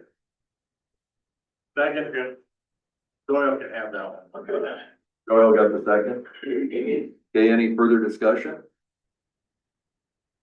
Hearing none, I'll call the question. All in favor, say aye. Aye. Opposed, same sign. Motion carried. Next, we have the Noble 4 annual renewal license for our countywide cybersecurity training. There's 2 types of training that comes with Noble 4. It's the campaign, so it's kind of those phishing emails that they send, but then there's also the quarterly trainings that get sent out by Human Resources that everyone complies with. And to Dwight's point, there is a whole library of trainings And, you know, Morse Electronics goes in and picks one, or, and Ashley will sometimes help with that. And some of them do seem simplistic, but again, I think the major purpose is to get everybody to slow down and really look at their emails before they click anything. And so, I believe our last report showed that we didn't have any bad clicks. So to me, it says that it is working, that people are, you know, the training's working, helping people slow down and look at things, before or clicking. So I feel personally that it's a good thing. And I'm one of those that has a quarterly training that needs to be done. I might even be late, so I need to go back and get that done. So this is an annual renewal license. The important thing about this that I wanted to bring up, and it was in the board packet with the board agenda item, I tried to lay it out a little bit. As we've been working, our technology committee, which is our department head group with Morse Electronics. At the last meeting, we had a lengthy email or a lengthy discussion about email retention and our policy.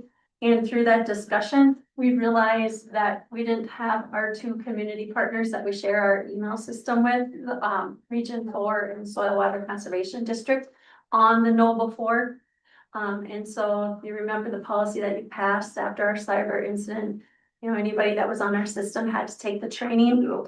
So I did reach out to both Region 4 and Soil Water Conservation District and explained that, you know, this is a policy. If you're on our system, we have to have you be a part of this. And they were all in favor of it and doing it. And I did talk to Chad about the billing because the added users to the group, it increased our cost a little bit, but that those increases will go back to the respective agency to pay that increase.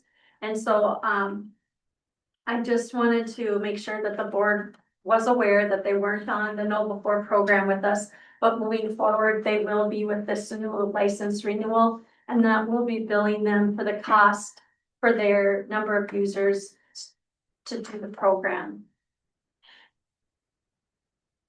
I got a question, Mr. Chair. So what was that package last year? What was the true cost? Do you remember? Oh, gosh. It was just a few $100s less. It's $42.07 per Yep. user. Yep, I And see. Soil and Water has 3 users and Region 4 has 11.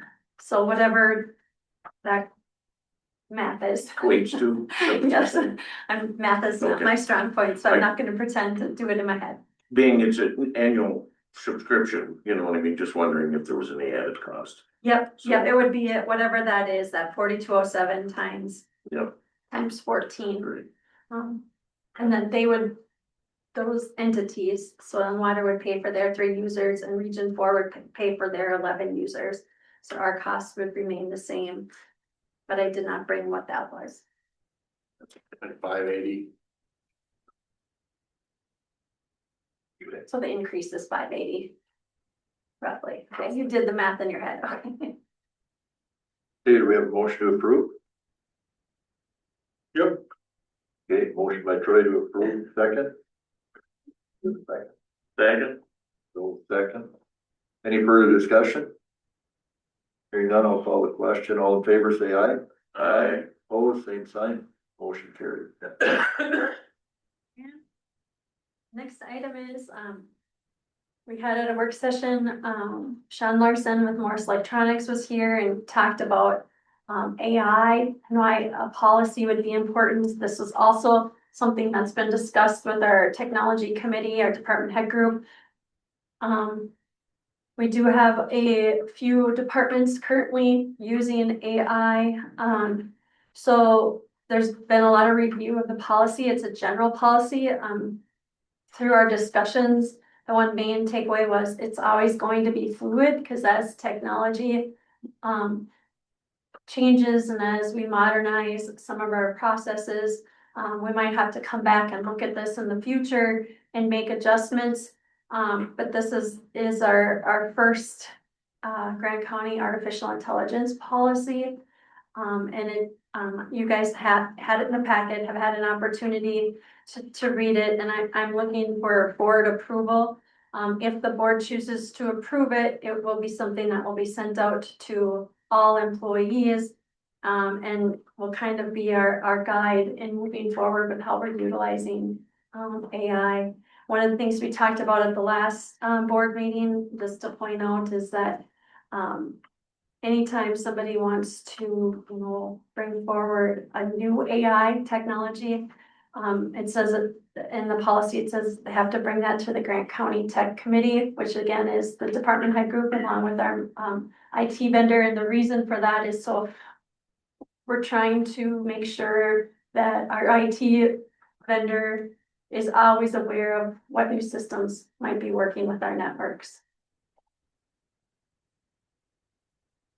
Another important, it was a part of your board packet, but just to mention again, for everyone to hear again, is that no free versions of AR are allowed on county devices. The guidance from our IT vendor is that subscription AI is safer than the free versions. So that was added to the policy as well. Does this have a signature that we're tracking everyone has signed? Currently it does not. And I want it to, but because it's gonna be so fluid, I don't know that at this point that it's appropriate, because we're not gonna have people signing every 3 minutes. No. But in the future, I think, What we can do is add it to our policy handbook, and then we could do a yearly sign off. And as things. well, but it still doesn't, if we change it 3 months from now, even if they signed off and then Yeah. it's just something we'll have to be aware that, I don't know, it's gonna change way more frequently than I think we're aware. This is just kind of, I think, the first step. I think, who knows what the future holds, but at least we know we have departments using it. It gives us a policy to work from, and we can always, in the future, if we feel that it needs to be something that gets signed off on, we could, add that piece to it. But I think this is a good solid first step. So, yeah, I was just gonna say there may be parts of it that. Like I would ask the technology committee to look back at parts of it that would require a signature, like we're all in agreement that we're not bringing in new AI systems without going through the IT committee. There's some parts that aren't gonna change, that we don't ever want someone bringing that in without it going through the IT committee. So there may be parts of it that could get signed off on, where other parts are more fluid that aren't gonna be, and maybe the IT committee said we don't need it at all, but that's my thoughts, is those concrete things that we don't want you doing. So, Mr. Chair, I got a question. So, and I guess if I ever use the county computer, but if I want to do research something on my phone. And when it's researching, it makes reference to AI. So evidently artificial intelligence is answering my question. Now, if I did that on this computer, is that a free version? Am I against? No, it would be the actual application and again, Download. I'm not super fluent in it, but I believe it's called ChatGPT is one, and Copilot is another. Those are applications you would put on your device, your computer, or your phone that would be used in your work. That's what that addresses. If you do a Google search, a lot of it is AI generated answers. That is not. That is, okay. It wouldn't trigger a search engine. If I Google and ask how many judges there are in the state of Minnesota, not a high sensitive thing, right? But if someone is gonna write a report about judges in Minnesota and they've entered in names and addresses, and that is not public information that you don't wanna get the one who puts it into this AI database that now somebody else puts in a query of something and they pull out all of a sudden these judges' names, and Well, you put it in there, so now you're responsible that this other person has it and it's not public information and. So just asking Google a question is not the same as what we're talking about. Okay. Any further discussion? Yeah, I got a question here too. A lot of times when I'm going through this board packet, it comes up with an AI assistant right on the bottom of the screen. And I didn't plug anything in to type. That's a part of Adobe, that's That's all that a is? feature of That's all that Adobe. is? Cause The board packets are built in Adobe and it's just, yeah, It just throws- X out of it, it's just telling you that there's an it throws option. up a chat on the right side. You can just X out of that. Which I do, you know, I just wondered where it come from, that's all. It's a part of the Adobe package that we use, that I use to make the board packet. Okay. Thank you. So you used to have to go with your little mouse and click on the eyeglass and actually type in. Now you can just ask it to look for stuff. Through the chat, That probably. was grueling. But if you use a generic term to cover AI, you don't have to necessarily lay out in a policy every individual Copilot, Gemini, ChatGPT. You just have a policy that covers AI and how you use it. You shouldn't have to change it repeatedly, that draft. You might add to your list of approved, but you don't necessarily have to change, re-sign your policy every time you do that. Do you, I mean, is that? No. Right, so I mean, the idea of, if you sign the policy, you're covering every AI, not just the 3 that are approved right now, but maybe another one's added to that list. You still are gonna follow the policy that you have laid out, right? I mean, that's how you would set that up. So then you're not having to sign every new time something new comes out. It's still covered under a generic policy that this is the approved. Is that correct or not correct? I don't know the answer to that. I can't tell you you're wrong because I don't know. I know. Ask, I don't I know. could ask Google. Yeah. So, Ask Siri. See what she says. I think the policy is one issue, right? We have to have a policy and then we can bring back to the tech committee, we can talk about that, you know, what parts are fluid, what makes sense to sign off on this now or to wait or, but since we do have, it's already in use, it is in the county's best interests to have a policy, just so we have the framework on how it can and should be being used. Okay. So, anybody wanna make a motion on the AI policy? So, Okay, we have a motion. Do we have a second? I'll say, Second by Doyle. Any further discussion? Hearing none, I'll call the question. All in favor, say aye. Aye. Opposed, same sign. Motion carried. Thank you.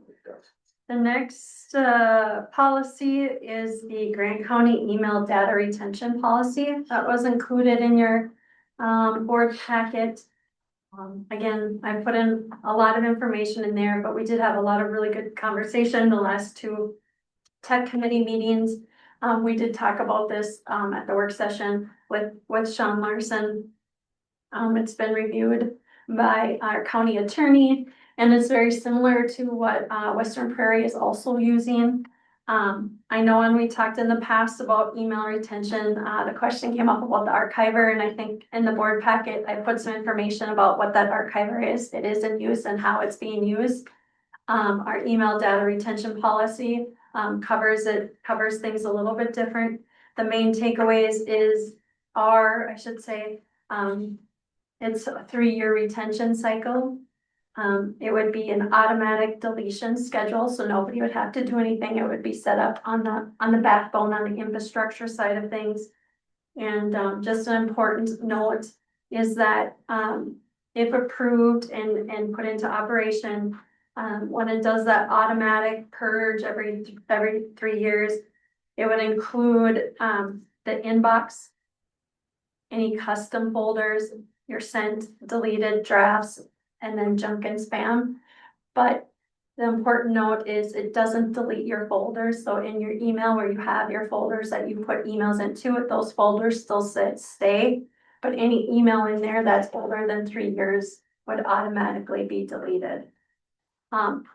We are working on that training that I hope to bring to the board on at the April 7th meeting. We'll do a little training session at the end. And then the next day, we would do that same training session with our tech committee department head group. We talked about that at the last meeting too, and then department heads that they would become the trainer, and they would go back and show all of their staff. And then I believe, correct me if I'm wrong here, going off memory, that it would be implemented July 1st is what the tech committee agreed to would be an appropriate start date. And another point of interest for the board to be aware of is when I reached out to Region 4 and Soil Water Conservation District, I did share with them that the county is going to be looking at this policy and possibly approving it because they are part of our system. It would also apply to them. And again, they were both Region 4 and Soil Water were on board with that as well. Including extension. Extension is a part of Grant County, so Right. yeah. Okay.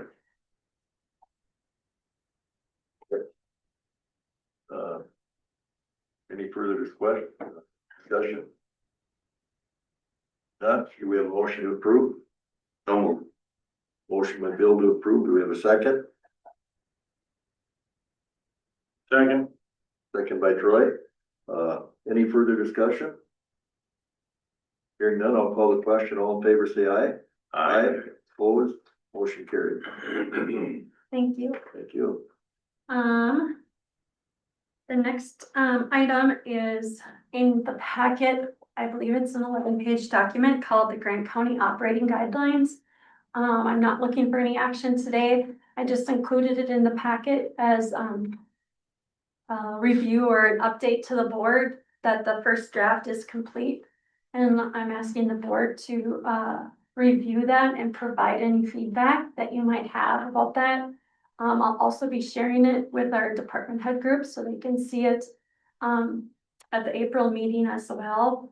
And then once the board provides feedback and we have some discussion at the department head meeting about it, I will send it back out to the board for review again, and hopefully we can get to a spot where we feel like we have a really good document in place to be approved. The simplest way to describe it, what kind of sparked this is AMC did a survey of all the counties in Minnesota asking, who has some sort of policy or document that guides the board. And there was just a handful that did not, and Grant County was one of them. So I did some research looking at other counties. I tried to pick counties that were similar to Grant County, similar in the sense as like same population, size, same type of services offered, to try to get just a feel for what they have in place. So I did some research, did some homework, came up with that draft that I sent out to you guys. And so it's just, at this point, my request would be for you to all review it and provide some sort of feedback, because the end goal is to get a document we all feel good about and then have the commissioners each sign it, and then bring that to the next level of department heads and keep moving forward on providing some framework on how we hope to operate and conduct business in Grant County. The other, I think, good thing about this is that in the future, when we have a new commissioner or a new department head, it's a document that we can give them that helps them understand what their roles are and how business is conducted in Grant County. It could be a helpful document that way.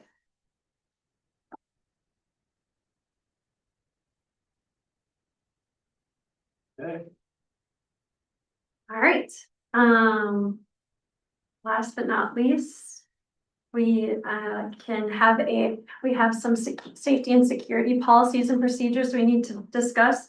And speaking with Justin Anderson, our county attorney, we can close the meeting to do that under Minnesota statute 13D.05 subdivision 3D. So I would look for a motion to close the meeting to discuss the security systems and emergency response procedures at this time. We have a motion? Yep. Second. Okay, we have a motion by Troy and a second by Doyle to close the meeting. I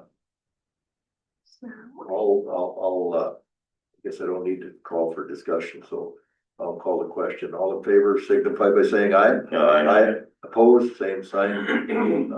Closed session goes into effect at 10:21 a.m.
in Maine.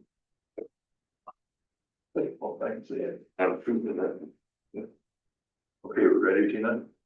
Okay, we're gonna need a motion now to come out of closed session. Do I have a motion? So Okay, I have a motion by Bill. Do we have a second? Second. Okay, we have a second by Doyle. All in favor of said motion signify by saying aye. Aye. Opposed? Motion carried. We're out of closed session at 10:37 a.m. I will make a motion to approve the little green button policy. The lockdown button procedure and the emergency response guide. Okay, do we have a second? I'll second. I think we have a second by Bill. Any further discussion? Hearing none, I'll call the question. All in favor signify by saying aye. Opposed?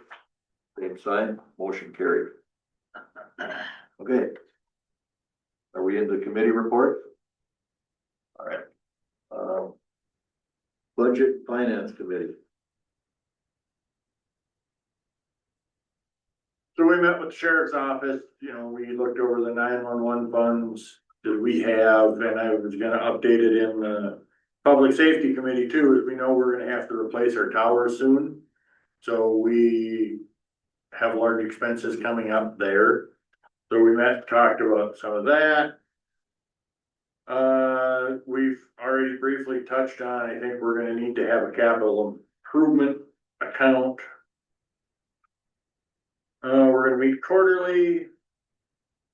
We're gonna start probably in June, meeting with departments to discuss their budget going forward. I think next month, we're at that appropriations policy, we're gonna bring that probably the first meeting. So at the budget committee, we talked about the appropriation request policy and, the committee thought I should send it out to the full board for review and then get feedback and then bring it to the April 7th meeting for approval. So then we can make sure we get the letters out to all the different entities, you know, by the end of April, beginning of May. So if you have things you want changed or feedback, get a hold of Tina, so we can do that at the April 7th meeting. So that it's not, you'll see it prior to that, she'll send it to you, but we wanna get it approved at that meeting if possible. Just comment on that, Troy.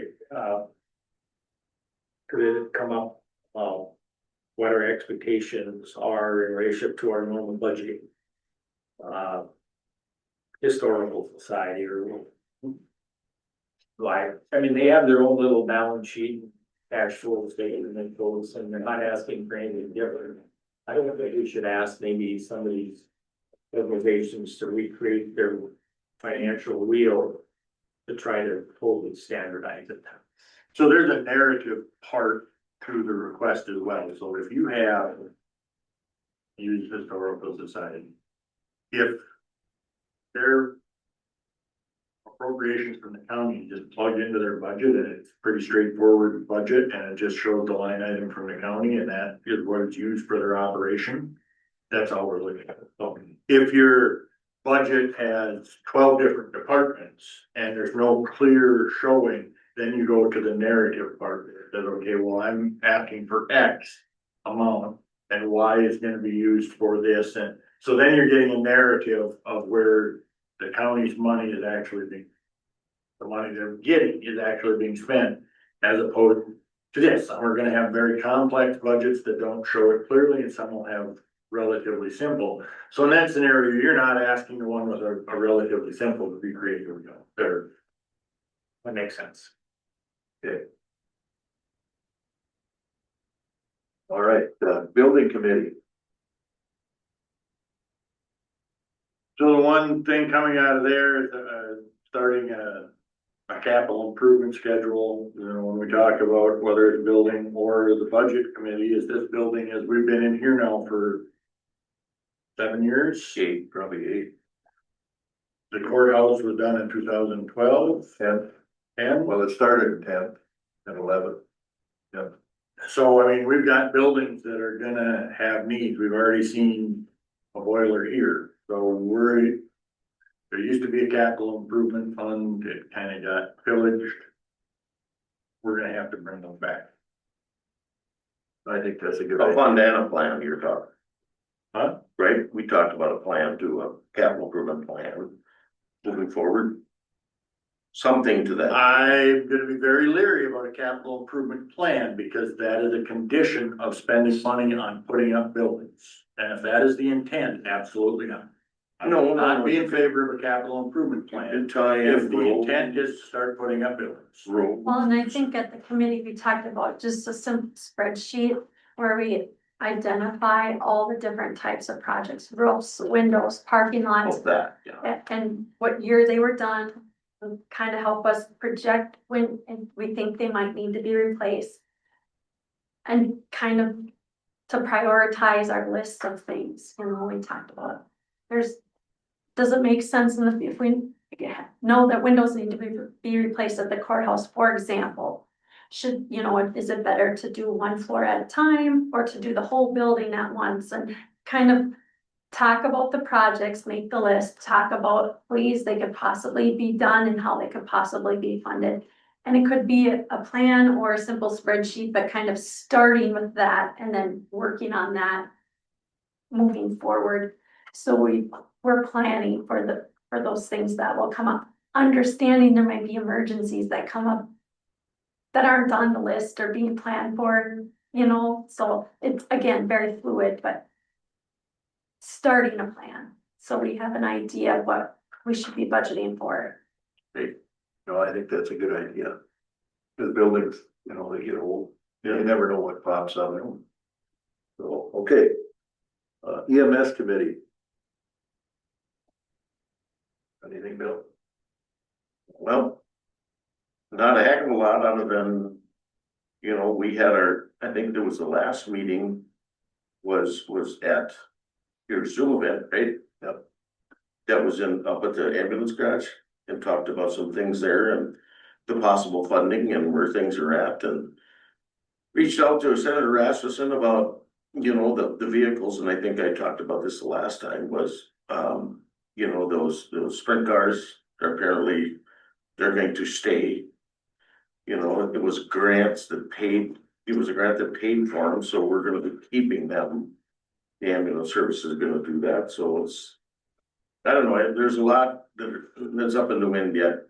So that's about all I can say for now. Yeah, and I seen an event the other day where, the sprint car come in where I was plowing snow and assisted an ambulance.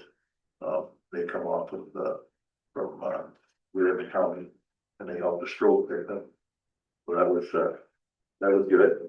I kind of was wondering why they parked, right where I was plowing snow, but then I figured it out. Well, a question for the committee. So we've discussed the fiscal piece. And then we've got some clarification. Have you talked at all, or should you be talking about a little bit of, let's say on the training or the people side, not the ambulatory equipment side, but what the strategy is from the people side, not the financial piece of that, but the actual, what we will be funding and retention and new people. I mean, taking it to the next. Have you gone there yet? Well, a little bit, right, Tina? Yeah, I mean, that's definitely on the list Yeah. to go there, like, what does that look like? A representative from the county and we're trying to get a meeting with, oh, I forget his name, the CEO of Lake Region, you know, that has the current staff that are. And Madsen. Yes, thank you, that has the current staff that's doing the work and, you know, getting. What is it? What does it all entail? What does that cost? So that's kind of where we're at, like, we need to meet with him and kind of gather that data, so then we can meet as a committee to talk about, okay, what would be a plan to continue this? Sure. And so Tina, I think Eric, we're gonna meet with him, right? Mhm. Yeah. Yep, That and works. Eric's tried to get that meeting, it just hasn't worked out yet. All right, Thank you. personnel committee. We met with LELS, we're working out the handgun issue that we agreed to giving them one upon leaving work for the county. We're working through that. We met with Teamsters about a wage compression issue. I think that's all we've done recently. Okay, highway committee. And I got an update from our county engineer. And when he's talking on the maintenance side of things currently in between winter and spring operations and working on maintenance of tractors and equipment to be ready for spring. On the construction side, CSAH 20 reconditioning from CSAH 4 to CSAH 26 is bid today at one o'clock. Okay, and seal coat the seal coating that we're talking about doing will be bid on March 31st. And all this summer's project is complete and working on future projects. And other items of note, the number 3 bridge box culverts on CSAH 4 in between Ashby and CSAH 20 will be sent into the state for approval this week. That's the bridge bonding, right? It's some of it, yep. There's always a local commitment, you know that, right? Yep. Okay, and the box culverts on County Road 35 and CSAH 14 are being reviewed by the state as we speak. And I believe that's it. Okay. Public safety committee. So we met last week or the week before, and we discussed, creating an equipment schedule, maybe.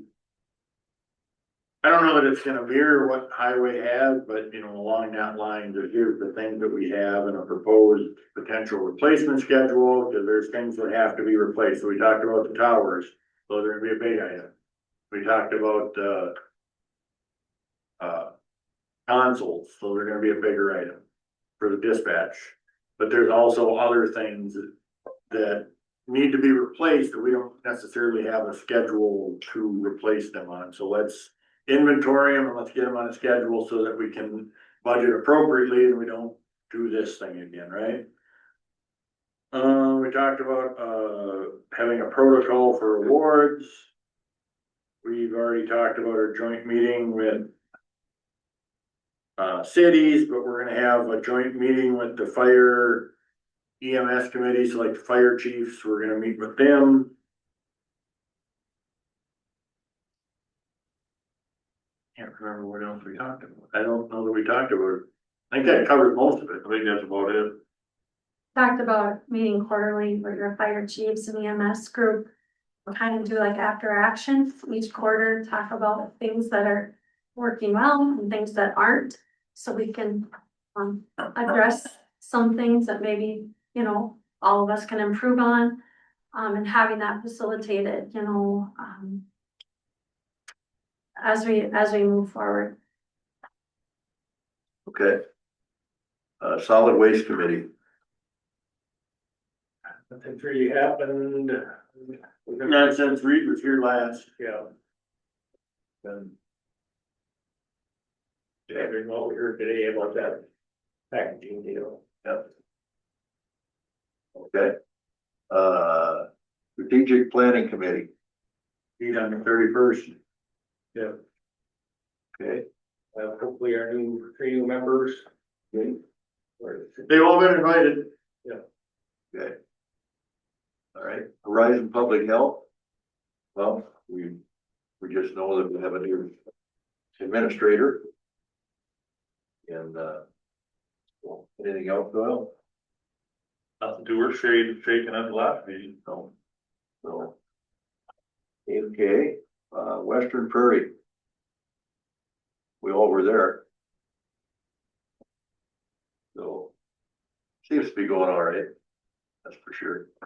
Okay. Just real quick, Mr. Chair. Talked about this plan for the purchases and larger items and, we had the request for highway and Pat has put together an Excel spreadsheet that basically is doing what we're talking about. Just wondering if we should formulate, a spreadsheet that can go to each of these departments, so it's somewhat consistent, and it's in an Excel format for however many years out, and they could be all basically using it by department. We kind of standardize what we're asking and give them a format in Excel to use. Just the thought. What do you think would generate that? Who would generate the Excel spreadsheet? Yes, Well. That would not be that complicated. I don't know if there's anyone in the room that's Excel proficient or not, but. you are. That sounds like you just took on a job. Yeah, it's pretty. I can create it, but I don't know that maybe there's a department head that's gonna have input that would say, well. It should, very likely probably should include those that are gonna be using it. Right. Yeah, Well, outside of highway and now law enforcement's gonna be developing more. Is there a department that has a large inventory of stuff? Or, I don't know. So, I think outside of those two, I don't think, I mean, Facility maintenance. would be Yeah. one. yeah, and we've talked about, I mean, that, I think is already underway inventorying. And I would probably say a lot of that stuff isn't his, he's just sitting on it. you know, basically you. You have your item and you have your column for each year and you have a dollar amount, you have a total. Actual budgets. And maybe each department will do their own thing and. Somebody's gotta look into it a little bit though. Is that, you want the budget committee to do this, or what are you thinking? Well, whatever, just an idea. I think the inventory committee and that consists of him. Okay. I can. That's kind of what I was referring to with I it. can bring it up at the department head meeting. And have the discussion there. But I mean, if we have a list of IT, so we've got our computers. I mean, your standard department isn't gonna have I mean, they don't have an inventory list like highway or law enforcement, or whatever. Right. It's not extensive. By no stretch. Well, the point would be is it, and I don't know how. To do this part. But theoretically, you could have each department. And then you can pull all them together. On a total, so let's say we look at. 5 years out or 4 years out, we got a huge bump coming at us. And we can say, well, we better be thinking about that, or with. If we're looking at the concept, then why don't we use the Excel to. As the reporting Right. process. That's what I agree. We do that down the Rainbow. You know what I mean? But, try to budget for buses and moving forward, but the trouble is you can't get them. So we end up budgeting moving forward and then you get them possibly 2-3 years out. Yeah. You gotta sit, wait, well, that gets to be a little bit of it isn't a budget nightmare, but it's a struggle just to make sure that you're updating your bus. You have to think about the advantage of, a side advantage is if I was a department head and I needed to project out, say 5 years, great.